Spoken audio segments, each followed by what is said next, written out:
네, 오늘 예레미야 51장 11절부터 19절 말씀을 가지고 하나님의 능력과 우상의 무능력이라는 제목으로 함께 하나님의 말씀을 나누고자 합니다.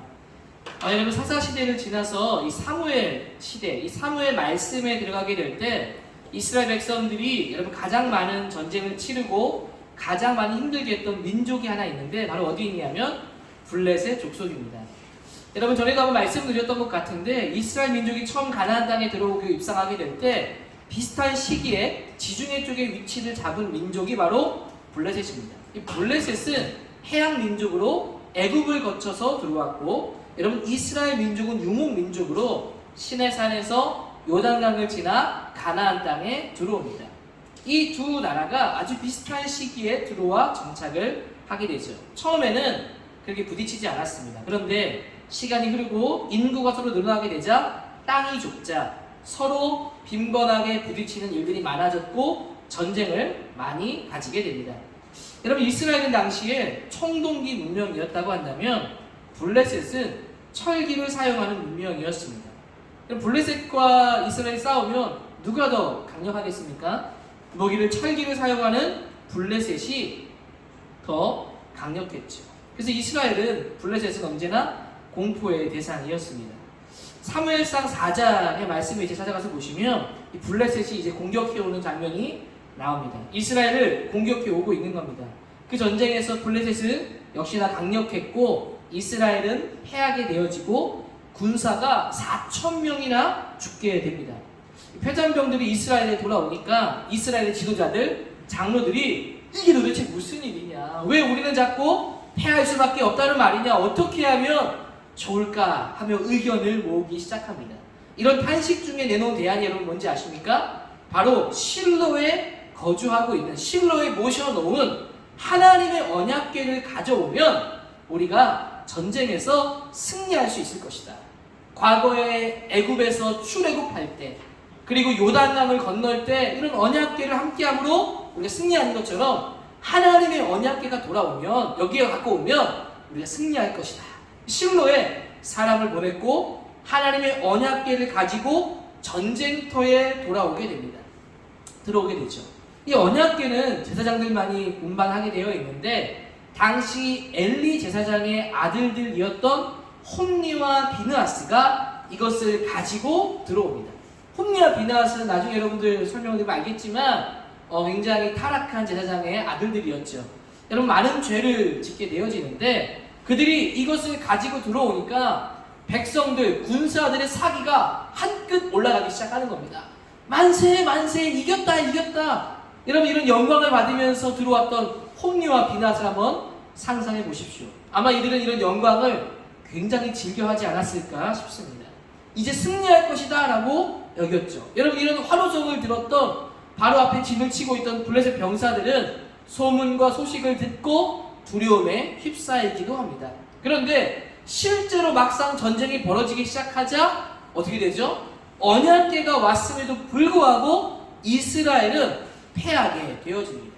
오히려 언약궤는 빼앗기고 또 하나님의 궤는 빼앗기고 제사장들은 죽임을 당하게 되어지죠. 아마 이런 생각을 하지 않았을까 싶어요. 하나님의 언약궤를 가져와도 패했구나. 이들의 생각에는 신들의 전쟁이라고 생각하는데 여호와라는 우리의 신이 약하다라고 인식했을지도 모릅니다. 그런데 여러분, 이 전쟁에 패한 것이 하나님이 약하기 때문일까요? 하나님이 약한 것이 아니라 그들이 하나님을 만홀히 여긴 대가라는 것이죠. 하나님은요, 인간의 필요에 따라 내가 필요하니까, 전쟁에 필요하니까 필요해서 운반되는 물건 같은 분이 아니라는 거예요. 승리의 부적처럼 들고 다니는 언약궤가 아니라는 겁니다. 언약궤보다도 그것을 모시는 그 백성들의 태도와 자세가 더 중요한 것이죠. 하나님은 우리의 필요에 따라 있는 분이 아니라 우리의 영광을 받으시는 분이다. 이걸 우리가 꼭 기억해야 돼요. 하나님은 내가 필요할 때 나에게 도움을 주는 분이 아니라 내가 하나님을 위해 존재하고 내가 하나님의 영광을 위해 살아가는 분이시다. 하나님을 영광을 나타내는 분이다 라는 것이죠. 결국 하나님의 언약궤를 모시고도 대패할 수밖에 없었습니다. 이 사건으로 엘리 제사장의 아들 홈리와 비느하스는 전쟁 중에 죽게 됩니다. 이 소식을 들은 엘리 제사장도 의자가 뒤로 넘어져서 목이 부러져 죽게 됩니다. 여러분, 모든 것이 총체적인 난국이에요. 전쟁은 패하고 제사장은 죽고 언약궤는 빼앗기게 된 것이죠. 엄청난 수치를 당하게 됩니다. 여러분, 이런 수치 속에 이제 더 이후에 이어지는 이야기는 놀라운 일이 일어나게 됩니다. 그것은 빼앗긴 하나님의 언약궤가 가는 곳마다 그 블레셋에 있는 우상이 낮아빠지게 되어지고 블레셋 사람들에게는 악성 종기가 나는 일이 일어나게 되는 겁니다.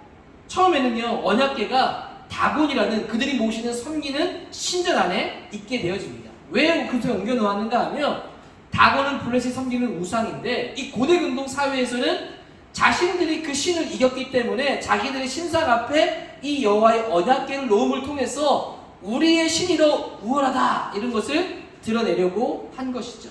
승리를 더 높이고 싶었기 때문에 그것을 알리려고 우리가 더 월등한 신을 모시고 있다는 것을 자랑하는 겁니다. 그런데 여러분, 다곤 신상 앞에 하나님의 언약궤를 놔두었더니 어떤 일이 일어나게 됩니까? 하루가 지난 뒤에 가보니까 하나님의 언약궤 앞에 다곤 신상이 엎드려져가지고 여러분 땅바닥에 그대로 고꾸라져 있는 겁니다. 깜짝 놀라가지고 블레셋 사람들이 이 다곤 신상을 다시 일으켜 세워 놓았습니다. 다음날 다시 가서 봤더니 똑같이 앞으로 그 언약궤 앞에 이 다곤 신상이 고꾸라져 있는 거예요. 그런데 이번에는 머리가 댕강 나가고 팔과 다리가 댕강댕강 잘려서 다 부서져 있는 겁니다. 몸만 남긴 채 그렇게 되어져 있는 거죠. 이것뿐만이 아니라 이곳을 모셔놓았던 아스돗이라는 지역의 사람들에게 재앙이 임하기 시작합니다. 사람들에게 악성 종기가 나타나기 시작하고 사람들이 아파하기 시작하는 겁니다. 아스돗 사람들이 이제는요, 하나님의 언약궤 때문에 이 일들이 일어나는 것을 알고 두려워하기 시작합니다. 야, 다곤 신상 곁에 이 여호와의 궤를 놓아서는 안 되겠다라는 생각을 하게 되는 거죠. 사무엘상 5장 7절 말씀에 가서 보면 아스돗 사람들이 이를 보고 이르되 이스라엘 신의 궤를 우리와 함께 잊지 못하게 할지라 그의 손이 우리와 우리 신 다곤을 친다. 그의 손이 우리와 우리의 신 다곤을 공격한다, 친다. 아스돗 사람들이요 모여서 회의를 합니다. 이거 어떻게 하지? 어떻게 할까? 하고 내린 결론이 다른 곳으로 옮기자. 그래서 여러분, 옮긴 지역이 어디냐면 가드라는 지역입니다. 이 블레셋의 5대 도시 중에 하나가 가드인데 여러분, 가드로 옮겼더니 동일한 일이 일어나기 시작하는 겁니다. 가드에 옮겨놓게 되자 가드 지역에 있는 사람들, 어른들, 아이들 할 것 없이 독한 종기가 나기 시작해서 다들 아파하고 몸을 벅벅 긁기 시작하는 겁니다. 가드 사람들이 깜짝 놀라서 안 되겠다, 어떻게 하면 좋을까 얘기하다가 이것을 에그론이라는 곳으로 옮기자라고 말합니다. 에그론도 블레셋의 5대 도시 중에 하나인데 여러분, 근데 이 소문을 들은 에그론 사람들이 반대하기 시작하죠. 야, 가드 사람들이 이 하나님의 언약궤를 우리 쪽으로 에그론을 보내려고 한다. 안 돼! 결사 반대! 이거 옮겼다가 우리는 큰일 난다. 그러니까 이것을 가져오는 것을 통해서 이 가드 사람들이 우리를 죽이려고 한다라고까지 말하며 내분이 일어나기 시작하는 거예요. 안에서 다툼이 일어나기 시작하는 겁니다. 서로 이 하나님의 언약궤를 모시는 곳의 장소를 제공하지 않겠다라고 하면서 다툼이 난 겁니다. 그리고 그들이 결국에는 모여서 내린 결론이 무엇입니까? 사무엘상 5장 11절 말씀에 보시면 이에 사람을 보내어 블레셋 모든 방백들을 모으고 이르되 이스라엘 신의 궤를 보내어 있던 곳으로 돌아가게 하고 우리와 우리 백성이 죽임당함을 면하게 하자. 여러분, 이들이 모여서 내린 결론이 무엇입니까? 야, 안 되겠다. 에그론이고 가드고 아스돗이고 안 되겠다. 어떻게 하냐? 다시 원래 있던 이스라엘로 돌려보내자. 여러분, 하나님의 언약궤가 패한 것처럼 보여졌지만 하나님의 언약궤는 그 있는 곳에서 자연스럽게 그들이 모셔가지고 다시 이스라엘로 돌려보내게 되는 겁니다. 바로 적경에 있던 유다의 성읍 기럇 여아림으로 옮겨지게 됩니다. 여러분, 하나님의 언약궤 이런 능력들을 통해서 여러분 무엇을 보여주고 있는 겁니까? 전쟁에 패했을 때는 하나님의 언약궤가 힘이 없다고 생각했을지 모르지만 하나님의 언약궤는 힘이 없는 것이 아니었다는 거예요. 하나님의 언약궤는 능력이 있었고 하나님의 임재의 상징이 있는 이것은 하나님의 능력이 드러나는 언약궤였다라는 겁니다. 결국 하나님의 언약궤가 가는 곳에 다곤의 신상이 무너지고 블레셋은 가는 곳곳마다 심판을 받아 악성 종기가 나고 그들은 두려워했고 스스로 이스라엘로 돌려보내주게 된 것이죠. 여러분, 이것을 통해서 하나님만이 다곤보다 더 뛰어난 신이라는 거예요. 무엇보다도 이 다곤이라는 우상이 승리한 것 같았지만 사실은 아무런 능력도 없는, 어떤 도움도 줄 수 없는 신상이었다라는 것이 드러난다는 겁니다. 여러분, 우리가 이 이야기를 통해서 기억해야 될 것이 있어요. 여러분, 우상이라는 것은요 아무것도 아니라는 겁니다. 여러분, 다곤이라는 신상이 무슨 능력이 있겠습니까? 이 다곤의 신상은 결국 누가 만들어낸 겁니까? 이 신이라는 존재가 그냥 태어난 창조된 존재입니까? 그게 아니라 인간이 만들어낸 물건에 지나지 않는다는 거예요. 여러분, 인간이 만들어 놓은 그 대단하게 보이는 그 다곤 신상도 결국은 아무런 힘도 능력도 없는 하나의 물건에 지나지 않는다는 겁니다. 어떤 도움도 주지 못하며 의지할 만한 것이 아무것도 없다는 거예요. 무능력한 신상에 지나지 않는다는 겁니다. 그럼에도 불구하고 사람들은요 자꾸 이런 다곤과 같은 신상, 만들어낸 신들을 우리가 만들어낸다는 거예요. 그리고 어떻게 됩니까? 마치 이것이 모든 것을 이끌어가는 것처럼 매여서 살아가게 되는 것을 보게 됩니다. 다곤 신상에게 제사를 지내고 무언가를 드리고 바치고 아무런 힘도 능력도 없는 것에 마음과 정성을 다 쏟아내고 있는 것이죠. 여러분, 이런 것이요 단지 형상을 만들어내는 것뿐만 아니라 우리도 스스로가 많은 우상들을 만들어내고 있다는 겁니다. 형상은 없지만 많은 신들을 만들어내고 거기에 매여 사는 것을 우리도 보게 됩니다. 특별히 여러분, 우상을 만들면 미신을 섬기게 되고 미신을 만들어내게 되죠. 여러분, 이런 미신들과 우상들은 사람을 어떻게 조종하는 줄 아십니까? 두려움을 줍니다. 공포를 줍니다. 그래서 마치 이거 하지 않으면 너 큰일 날 것처럼 이야기하는 거죠. 우리가 매여 사는 미신들, 여러분 어떤 것들이 있겠어요? 여러분, 이런 얘기 들어봤어요? 4자는 불길한 숫자니까 쓰지 마라. 실제로 엘리베이터에 가면 F라고 기록된 게 있어요. 여러분, 이런 얘기 들어봤어요? 빨간색 펜으로 이름 쓰지 마라. 빨간색 펜으로 이름 쓰면 죽을 수도 있다. 아마. 문지방에 서지 마라. 다리 떨면 복 날아간다. 닭날개 먹으면 바람 핀다. 애인에게 신발 사주면 도망간다. 이런 미신들을 만들어내서 거기 매여 사는 거예요. 이거 안 하면 마치 큰일 날 것처럼 여기면서. 공부에 관해서 제가 좀 알아보니까 수능 앞두고 빵 사주면 안 된답니다. 왜 그럴까요? 빵점을 맞는다는 얘기가 있다는 거예요. 여러분, 죽을 사주면 안 된대요. 왜요? 수능 시험날 죽 사주면 죽 쏠 수 있다고 뭐 이런 농담 아닌 이런 얘기를 하는데, 여러분 놀라운 건 뭔지 아세요? 이 얘기를 진짜 믿는 사람들이 있다는 거예요. 진짜 빵 안 먹고 진짜 죽 안 먹고 여러분 이렇게 매여 사는 사람들이 있다는 거예요. 아무런 능력도 없는 미신들을 만들어서 거기에 공포감을 느끼고 두려움을 느껴서 그렇게 될까봐 여러분 그런 미신에 쌓여가는 삶이 우리의 모습이라는 거예요. 그런데 여러분 기억할 건 뭡니까? 미신들, 우상들, 여러분 우리가 만들어낸 그 모든 것들은 우리의 삶에 어떤 영향도 주지 못한다는 겁니다. 인간이 만들어낸 신들은 우리의 삶에 어떤 영향도 행사할 수 없어요. 여러분 그래서 우상과 미신 이런 것과 하나님의 결정적인 차이가 무엇입니까? 우상은 아무런 능력이 없는 무능력함이지만 하나님은 참 도움이 되시는 능력 있는 분이라는 겁니다. 실제로 우리 하나님은요, 여러분 어떻게 되십니까? 세밀하게 우리의 삶을 간섭하시고 인도해 가십니다. 우리의 기도에 응답하시고 우리의 삶에 세밀하게 함께해 주셔서 하나님께서 이끌어 가시는 인도하심을 경험하게 한다는 거예요. 그래서 우리의 삶에 우상을 만들어 섬기는 것이 아니라 내가 만들어 놓은 신을 따라 살아가는 것이 아니라 하나님만 바라보며 살아가는 삶이 되어야 하는 줄로 믿습니다. 그런 삶이 되기를 주의 이름으로 축복합니다. 여러분 오늘 말씀은 바벨론의 몰락에 대해서 예언하는 말씀입니다. 비슷한 말씀이죠. 당시의 바벨론은요 그 시대의 절대적 최강자였어요. 성경을 관통하는 역사 이의 5대 제국 중에 하나가 바벨론입니다. 이 당시에는요 전쟁이 신들의 전쟁을 이겼다고 말씀드렸죠. 이 바벨론의 신, 전쟁에서 누가 이기면 그 누구의 신이 더 강한가로 이해했습니다. 그럼 당시에도 바벨론도 자신들이 만들어 의지하는 신이 있었어요.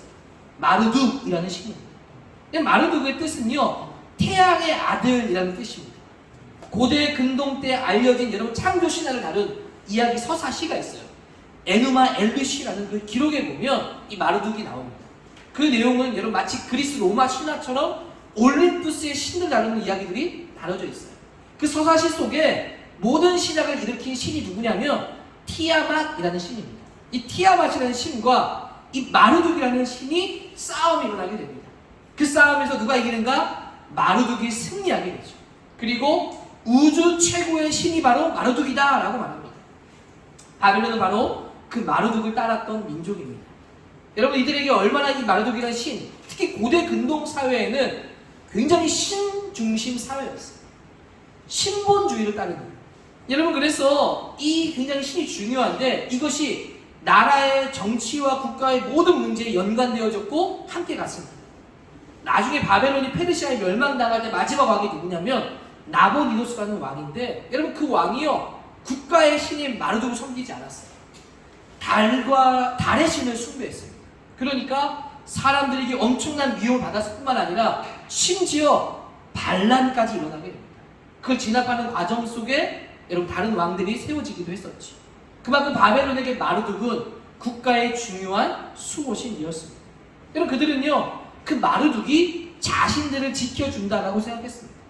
그런데 오늘 성경의 말씀은 이 나와 있는 여러분 51장의 말씀 1절부터는 바벨론의 멸망에 대해서 이야기하고 있는데 뭐라고 말합니까? 성경의 말씀은 그 마르둑이 지켜준다는 그들을 향해서 하나님의 심판이 너희들에게 임하게 될 것이다 라고 예언의 말씀을 하고 있는 겁니다. 이 예언의 말씀에 과연 그들의 바벨론의 신이 마르둑이 그들을 지켜줄 수 있을까요? 오늘 말씀을 보시면 어떤 도움도 줄 수 없을 것이다 라고 말합니다. 여러분 실제로 아까 말씀드린 것처럼 만들어진 이 신들, 인간이 지어낸 이 모든 상상들, 무형의 물건들은 아무것도 아닌 것들이 어떤 힘도 없는 것이죠. 17절 말씀, 오늘 읽었던 17절 말씀에 여러분 뭐라고 말합니까? 사람마다 어리석고 무식하도다. 금장색마다 자기가 만든 신상으로 말미암아 수치를 당하나니 이는 그 부어 만든 우상은 거짓이요 그 속에는 생기가 없습니다. 뭐라고 말합니까? 사람마다 어리석고 무식하다고 말합니다. 금장색으로 자기가 만들어 부어 만든 그 우상, 그거 가짜자. 그거 거짓이다. 그 속에 무슨 생명이 있고 무슨 생기가 있겠느냐. 참으로 어리석다. 아무것도 아닌 것을 만들어 놓고 마치 그것이 최고의 신인 것처럼 우리의 삶을 인도하는 것처럼 여기다니. 이 바벨론아 이 어리석은 자들아라고 지적하고 있는 거예요. 그게 무슨 능력이 있냐. 다 거짓이다. 그러나 여러분 19절 말씀을 보십시오. 그러나 하나님은 어떤 분이라고 말합니까? 야곱의 분깃은 그와 같지 않다. 그는 만물을 지으신 분이시오 이스라엘은 그의 소유인 지파라 그의 이름은 만군의 여호와시니라. 여러분 우상은 아무것도 아니지만 하나님은요 그와 같지 않다는 거예요. 야곱의 분깃은 바로 그 야곱의 하나님은 그와 같지 않은 분이에요. 보여지는 물건으로 계신 분이 아니라 온 세상의 만물을 창조하신 분이 우리 하나님이시다는 거예요. 그분은 물건처럼 있지 않고요 형상을 만들라고 하지 마시고요 그 당시에 이런 고대 근동 사회에 어떤 신을 섬기는 형상이 없다는 건 굉장히 파격적인 일입니다. 말씀을 주시고 그리고 모든 역사 속의 하나님의 일들을 이루어 가시는 분이 우리 하나님이시라는 거예요. 여러분 결국 바벨론은 어떻게 됩니까? 또 다른 강대국 페르시아에 의해 멸망당합니다. 여러분 이렇게 멸망당하게 되는 것은 곧 이스라엘의 회복을 뜻하는 겁니다. 오늘 11절 말씀에서도 보았지만 이 메대를 일으킨다는 것이 무슨 말입니까? 페르시아를 말하는 거죠. 이 페르시아를 일으킨다라는 것은 결국 바벨론의 멸망을 뜻하는 것이고 이스라엘의 회복을 막 뜻하는 것입니다. 페르시아가 바벨론을 무너뜨리고 나면 어떤 일이 일어납니까? 고레스라는 왕이 고레스 칙령을 통해서 이스라엘을 고국으로 돌아가게 합니다. 하나님의 예언의 성취가 일어난다는 것이죠. 무너진 성전과 성벽을 재건하게 되어지고 이스라엘 공동체가 다시 시작된다는 겁니다. 이런 예언에서 중요한 것은 여러분 바벨론이라는 나라가요 사실은 이 예레미야가 예언할 때는 가장 힘의 정점에 있을 때 너희가 멸망할 거라고 예언하고 있는 겁니다. 이 바벨론의 입장에서 이야기를 들으면 얼마나 여러분 우스운 소리입니까? 지금 너희들이 나한테 정복당하는데 그런 얘기를 하고 있느냐라고 아주 가소로운 표정을 지었을지 모릅니다. 여러분, 이런 차이가 어디서 온 줄 아세요? 이 바벨론이나 인간들은 한치 앞만 보고 당장 멸망되는 예루살렘을 보면서 판단하지만, 하나님은요 당장 내일을 보는 것이 아니라 저 높은 곳에서 더 세상의 모든 역사를 바라보면서 이러한 예언을 해주고 있는 겁니다. 그리고 이 일은 실제로 일어나게 될 것이고, 바벨론의 마르둑의 우상은 완전히 무너져 내리게 될 것입니다. 이 하나님 예언의 말씀이고, 예언의 말씀은 그대로 성취가 된다는 거예요. 여러분, 결국 이 일들을 통해서 누가 진짜 신인가를 드러내고 있어요. 이 일들을 이뤄가는 분이 누구입니까? 하나님이시라는 겁니다. 이런 말씀을 통해서 누가 진짜 참신이냐? 마르둑이 아니라 바로 여호와 하나님이시다. 우상과 하나님의 결정적인 차이는, 우상은 아무런 능력도 없다라는 겁니다. 아무리 거창하게 말한다 하더라도, 화려하게 금으로 지어진 것이라 하더라도 아무런 생명력도 없는 물건에 지나지 않는 거예요. 그러나 우리 하나님은 어떻습니까? 말씀으로 역사하세요. 계시를 해주십니다. 하늘에서 인간에게 말씀을 주시고, 그리고 그 말씀하신 것을 그대로 하나하나 성취하십니다. 그리고 세상의 역사가 어떻게 시작되었는지를 말씀해 주시고, 이런 바벨론조차도 하나님께서 막대기처럼 하나의 도구로 사용될 뿐이라고 말씀하시고, 그리고 그 일들은 실제로 하나하나 이루어져 간다는 겁니다. 이걸 통해서 하나님이 모든 역사를 이끌고 계시다는 것을 보여주고 있는 겁니다. 결국 인간이 만들어낸 신, 이 마르둑이라든지 여러분 어떤 다곤이라든지 이런 신상들은 아무런 능력도 없다는 것을 보여주고, 하나님의 능력만이 온전히 드러난다는 것을 보여주고 있습니다. 여러분, 아무런 신, 인간이 만들어내는 아무런 어떤 도구라도 결국은 아무런 능력도 아무런 도움도 줄 수 없다는 것을 기억하게 되기를 바랍니다. 특별히 여러분, 우리가 이번 수련회를 통해서 킴 켈러 목사님이 쓰신 내가 만든 신이라는 책을 보았습니다. 서론을 보았는데, 서론의 제목이 무엇이었는지 혹시 기억하십니까? 내가 만든 신은 반드시 나를 배신한다. 쉽게 말하면 그 신들은 너희들은 결코 아무런 도움도 주지 못할 것이다. 아, 내가 이렇게 믿고 있었는데 배신당한다는 거예요. 아무런 힘도 능력도 주지 못한다는 거죠. 간략하게 설명하면 그 책 속 서론에는 인간은 우상 공장이고 끊임없이 인간은 우상을 만들어낸다고 말합니다. 우상은 보이는 어떤 형태로 있는 것만이 아니라 어떤 것이든 하나님보다 중요한 것이 있으면 그게 우상이 된다는 거예요. 마음속에 이런 마음이 있는 거죠. 하나님이 아니라 저것만 있으면 좋을 텐데, 그것만 이루면 완벽해질 텐데 라고 하는 것들이 저것이라는 것이 우상이라는 거예요. 마치 내가 원하는 것을 다 가지기만 하면, 이것을 가지기만 하면 다 잘 될 것이라 생각하는 것, 그게 우상이라는 거예요.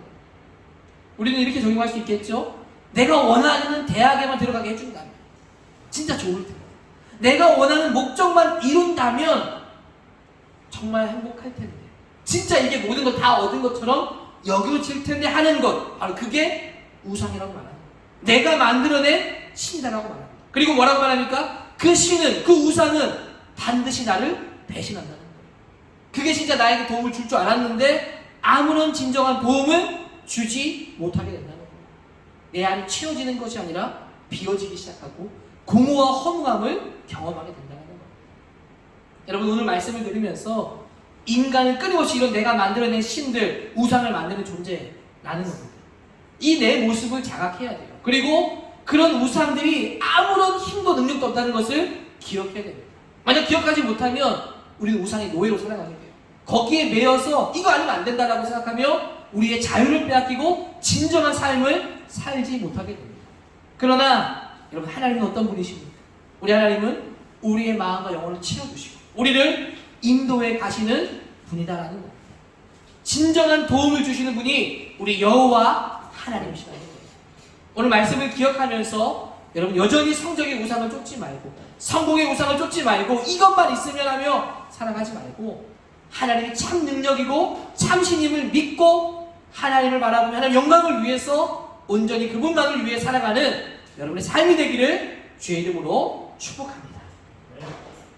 내가 만든 우상은 나를 배신함을 기억하고 하나님만을 섬기며 살아가는 되기를 축복합니다. 우리 같이 한번 들은 말씀을 좀 기억하면서 함께 좀 기도하는 시간을 가지도록 하겠습니다.